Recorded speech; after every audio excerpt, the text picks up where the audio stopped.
boa tarde. Nessa tarde eu quero te cumprimentar com a graça, com a paz e com o bem da parte do nosso Senhor Jesus Cristo de Nazaré, aquele que viveu, morreu e ressuscitou para nos trazer vida. Quero te convidar a você refletir um pouquinho comigo nesses poucos minutos que nós iremos separar para refletir na palavra do nosso Deus. Antes, eu quero te convidar para você orar comigo. Vamos orar? Pai querido, eu quero te entregar, Senhor, mais uma vez, o dia que o Senhor nos concedeu.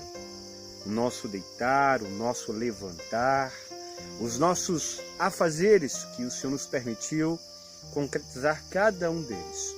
Obrigado, Pai. Obrigado porque ainda o Senhor tem sustentado a nossa fé. Obrigado porque o fato de estarmos de pé é por uma provisão do Senhor.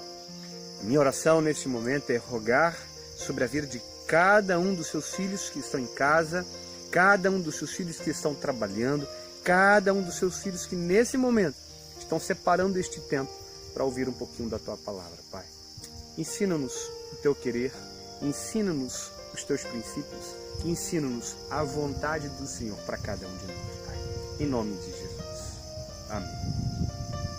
Povo, eu quero compartilhar com você, assim como tenho falado em alguns momentos, o bisuzinho, né? Um recadinho, uma gotinha de sabedoria, um recadinho de Deus e um bisuzinho de Deus, um assoprar nos nossos ouvidos.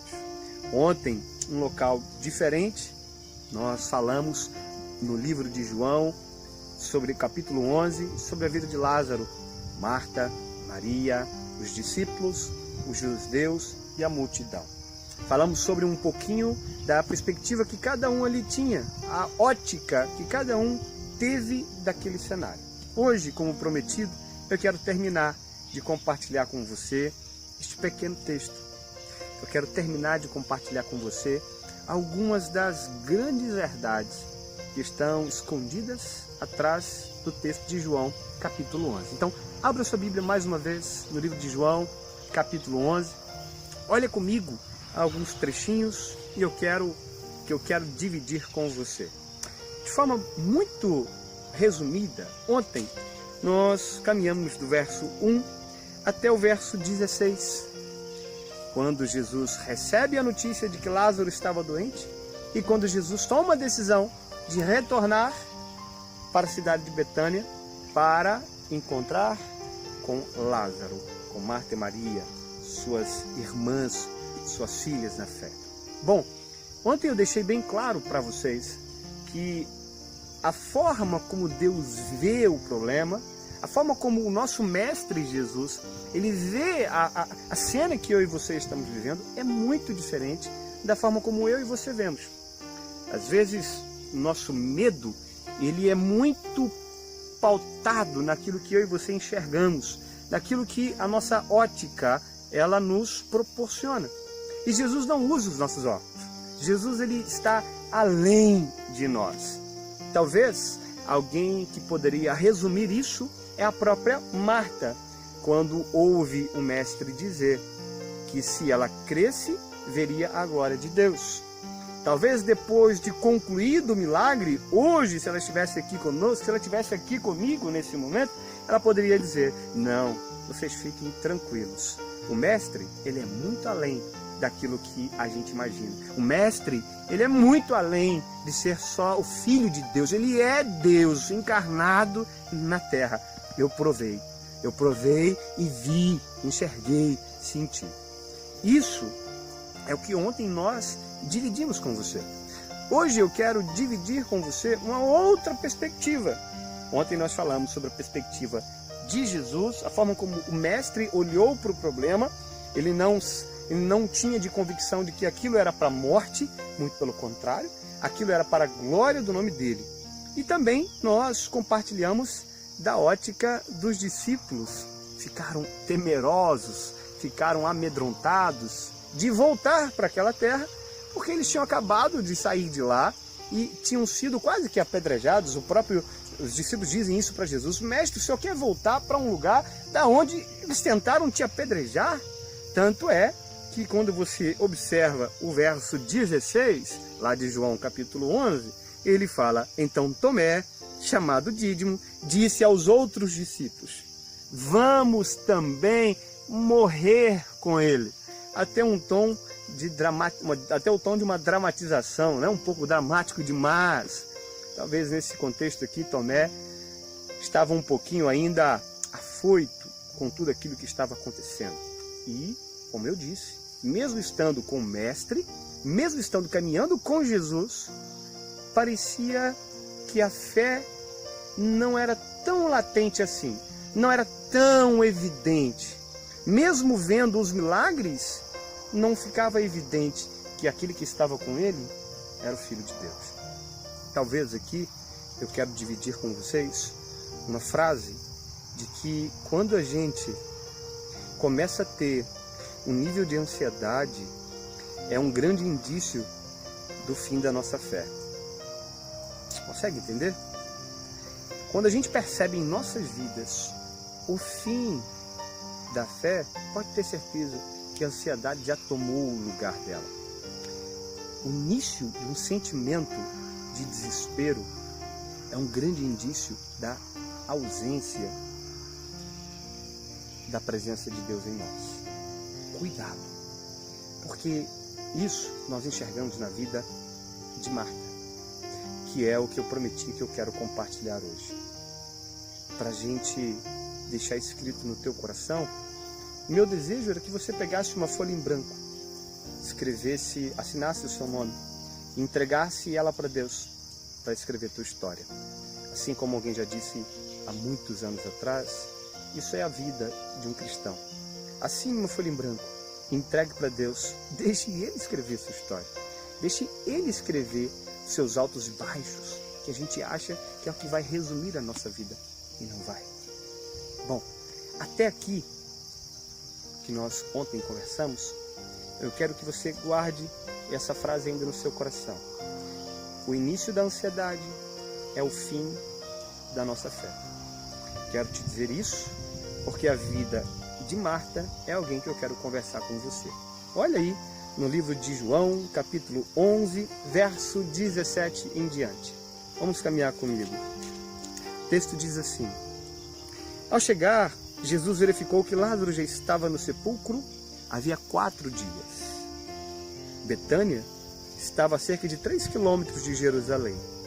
E muitos judeus tinham ido visitar Marta e Maria para confortá-la pela perda do irmão. Agora observa comigo o verso 20. Quando Marta ouviu que Jesus estava chegando, ela foi encontrá-lo. Mas Maria ficou em casa. Diz Marta a Jesus: Senhor, se estivesse aqui, meu irmão não teria morrido. Se o Senhor estivesse aqui, meu irmão não teria morrido. Então, ela demonstra a fé que ela tinha em Jesus. Mas, ao mesmo tempo, a fé dela se confunde com a incredulidade. Porque se Jesus tinha poder, se estivesse lá para curar, por que ele não teria poder pelo fato de agora estar morto? Percebe? O choque da fé e razão, o choque da incredulidade versus fé. É aqui que eu falei para você que o início da ansiedade é o fim da fé. E olha o que eu aprendo com ela. Jesus, no verso 23, diz assim: disse-lhe Jesus, o seu irmão vai ressuscitar. O seu irmão vai ressuscitar. Não era uma interrogação, era uma exclamação. Jesus disse, Jesus falou, ele vai ressuscitar. Verso 24, Marta responde: eu sei que ele vai ressuscitar na ressurreição, no último dia.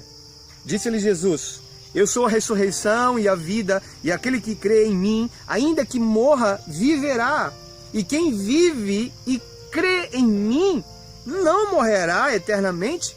Você crê nisso, Marta? Olha, é como se Jesus estivesse dando estivesse chacoalhando Marta. Marta, você crê nisso? Aquele que, ainda que esteja morto, poderá viver. E ela responde: sim, Senhor, eu tenho crido que tu és o Cristo, o Filho de Deus que devia vir ao mundo. E depois de dizer isso, foi para casa. Marta é o maior indício da nossa natureza humana.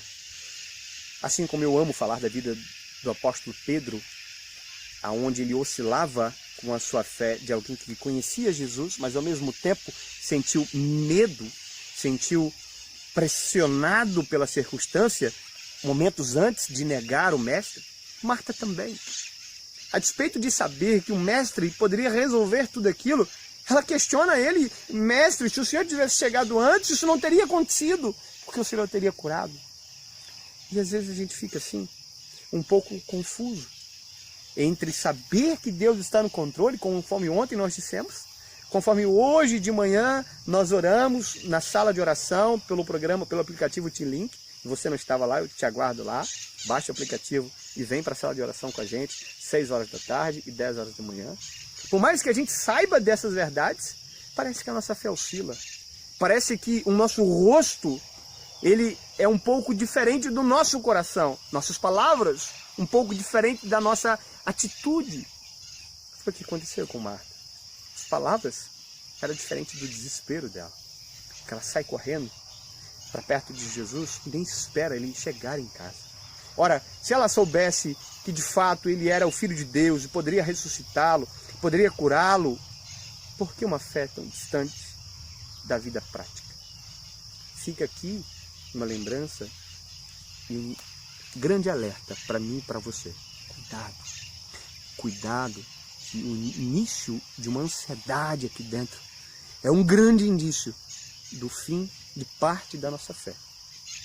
Essa é a mente de Marta. É isso que eu consigo enxergar na vida de Marta, pelo menos nesse pequeno texto. Um texto um pouco diferente de outros momentos que a própria Marta esteve com Jesus. Que eu e você possamos buscar ter experiências diferentes, dos quais ela mesmo agradece o Mestre momentos depois. No final, lá embaixo, a partir do verso 38, o próprio Jesus, no verso 40, disse para ela assim: disse-lhe Jesus: eu não lhe falei que se você cresce, você veria a glória de Deus? 41, então tiraram a pedra. Jesus olhou para cima e disse: Pai, eu te agradeço porque o Senhor me ouviste. Resumindo, Marta ouviu o Mestre, confiou e viu a glória de Deus. Que eu e você possamos ouvir o Mestre, fazer o que ele nos ensina. O que ele ensinou para Marta foi chegar na porta do sepulcro, porque ele praticamente caminha com ela para perto do sepulcro. E momentos antes, se você observar, Jesus, profundamente comovido, verso 38, foi até o sepulcro. Era uma grota com uma pedra colocada à entrada. E disse: tirem a pedra. Disse ele: tire a pedra. E Marta disse: mas Senhor, já cheira mal, pois já passa de 4 dias. A fé e a razão mais uma vez. Ela estava racionalizando a fé que minutos antes ela tinha verbalizado com o Mestre. É eu e você que, enquanto estamos em alguns momentos de oração com o Mestre, a nossa fé se fortalece, mas momentos depois a gente cai de novo e a gente não consegue confiar. É como se a gente dissesse: mas Senhor, já tem 2 meses que está esse inferno. Como é que o Senhor vai resolver isso agora? Calma, o Mestre está no controle. Não tenha dúvidas disso. Essa é a ótica de Marta. Uma mulher que deixa bem claro para mim e para você o choque, o conflito entre fé e razão. Mas existe uma outra mulher que estava em casa e de repente, quando ouve que Jesus estava chegando, ela sai correndo. O texto é bem claro, ela sai correndo e se lança aos pés de Jesus. Olha comigo no capítulo 11, quando você vê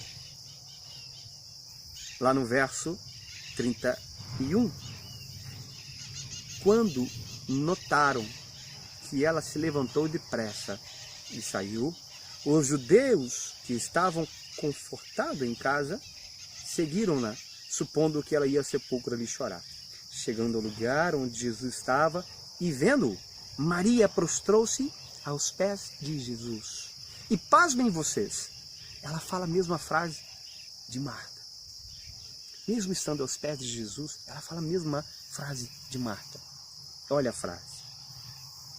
Senhor, se o Senhor estivesse aqui, meu irmão não teria morrido. Se o Senhor estivesse aqui, o meu irmão não teria morrido. Ao ver chorando, Maria e os judeus que estavam acompanhando ela, Jesus agitou-se no espírito, perturbou-se. Onde colocaram? Perguntou. Perceba que Maria, fica um pouquinho claro para nós, que independente da dor que ela vivia, independente dos momentos que ela vivia, sempre preferia estar aos pés de Jesus. Ela não tem somente um questionamento com Jesus, mas ela encontra consolo em Jesus. Como Marta, ela não dialoga no sentido de questioná-lo somente, mas ela se lança. Talvez fica uma lição escondida atrás dessas palavras, de que eu e você precisamos nos lançar, nos debulhar em lágrimas. Assim como o povo viu ela aos prantos, eu e você também às vezes precisamos chorar, mas no lugar certo, com a pessoa certa, é aos pés de Jesus. Ele é o único que é capaz, como dissemos hoje pela manhã, na sala de oração, em Salmo 56, Ele é o único que é capaz de enxugar cada lágrima dos nossos olhos e nos mostrar que Ele sempre esteve no controle. É isso que Ele deixou de visão na mente de Maria. E é isso que eu quero que você entenda. Talvez, se precisamos chorar, vamos chorar aos pés dele. Se precisamos ter um nível de desespero, que seja aos pés dele, porque ele é o único que é capaz de enxugar nossas lágrimas. Mas depois também faça como Maria, lave os pés dele, enxugue os pés dele com seus cabelos, se humilhe diante dele, se alegre nele, se regozije nele, conforme ela faz momentos depois. Essa é a mente de Maria.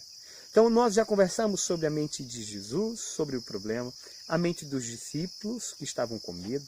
Jesus sabia de todo o plano. Marta, entre fé e razão. Maria prefere chorar aos pés, porque quando estava em casa ainda estava controlada.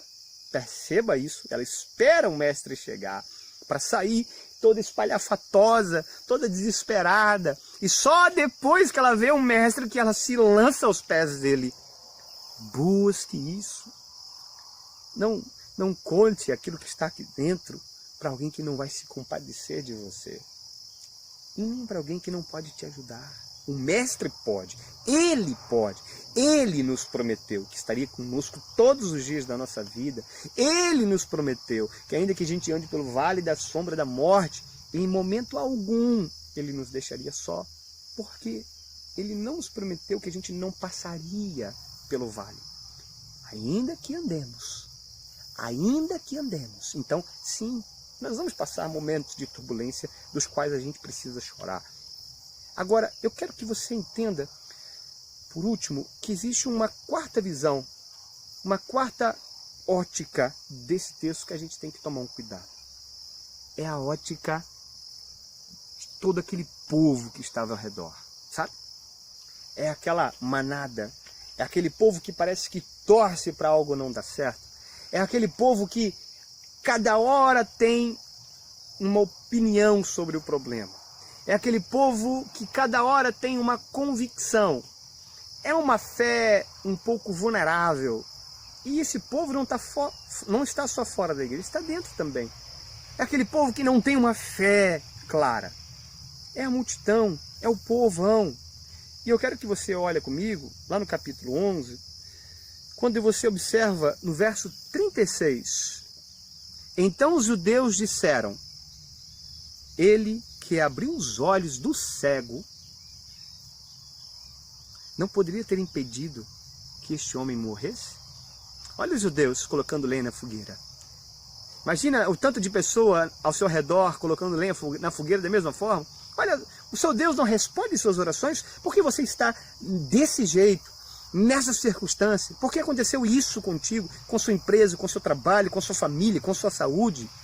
É aquelas pessoas que não têm muito para contribuir na nossa vida, somente para prejudicar. Mas, se você observar também o verso 36, um versículo antes, você observa. Então, os judeus disseram, veja como ele o amava. Veja como ele o amava.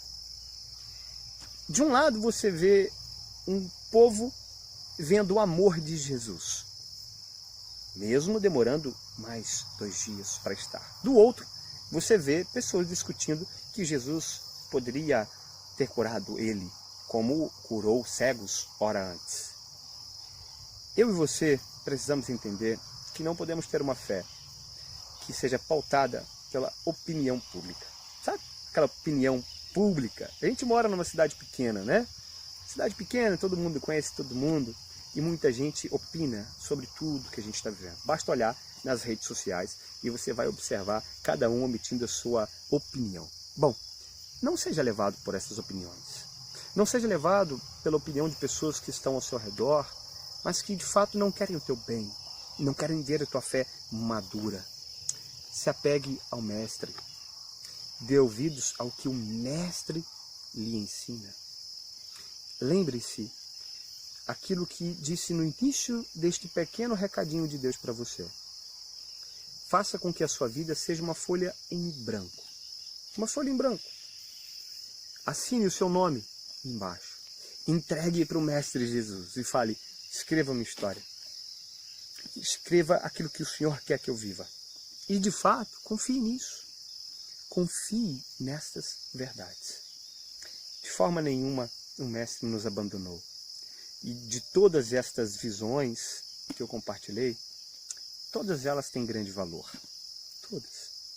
Ao Mestre, que sabia de tudo, ele sabe que tudo que está acontecendo segue debaixo do governo dele. Os discípulos, o medo que eles tinham de voltar para Betânia, lá para perto de Lázaro, era legítimo o medo.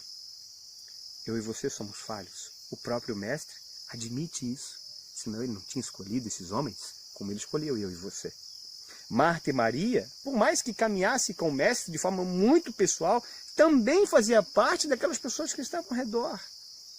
Viram milagres, mas quando é para a gente viver, sentir na pele, a gente está aprendendo. E errar era humano. Sim. Então eu e você também temos a oportunidade de recomeçar, de ver. E talvez resumir como Marta resume.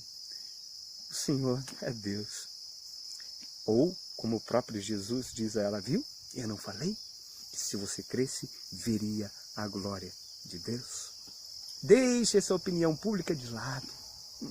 Não ouça o que a multidão tem dito para você. Não ouça o que as mídias têm trazido aos nossos corações. Não. Confie no Mestre Jesus. O Mestre é aquele que tem a capacidade de nos fazer passar por cima dessa tempestade toda, como alguém já cantou, né? Vou passando pela glória, dando glória a Deus. Vou passando pela prova, dando glória a Deus. É um convite. Experimente esse momento, dando glórias a Ele. Viva esse momento, desfrute desses momentos, glorificando a Ele. É isso que eu quero te convidar. Amém? Que Deus te abençoe. Que você tenha um fim de noite regado das bênçãos dele. Hoje, infelizmente, você não vai ver o pôr do sol comigo. Daqui a pouquinho eu vou ter esse privilégio.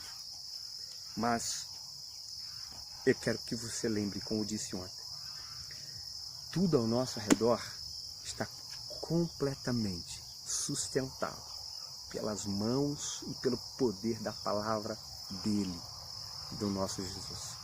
Ainda que o mar se revolte, ele está no controle. Quem guia o barco é alguém que fez o mar. é alguém que criou a navegação. Foi Jesus, não tenha dúvidas não.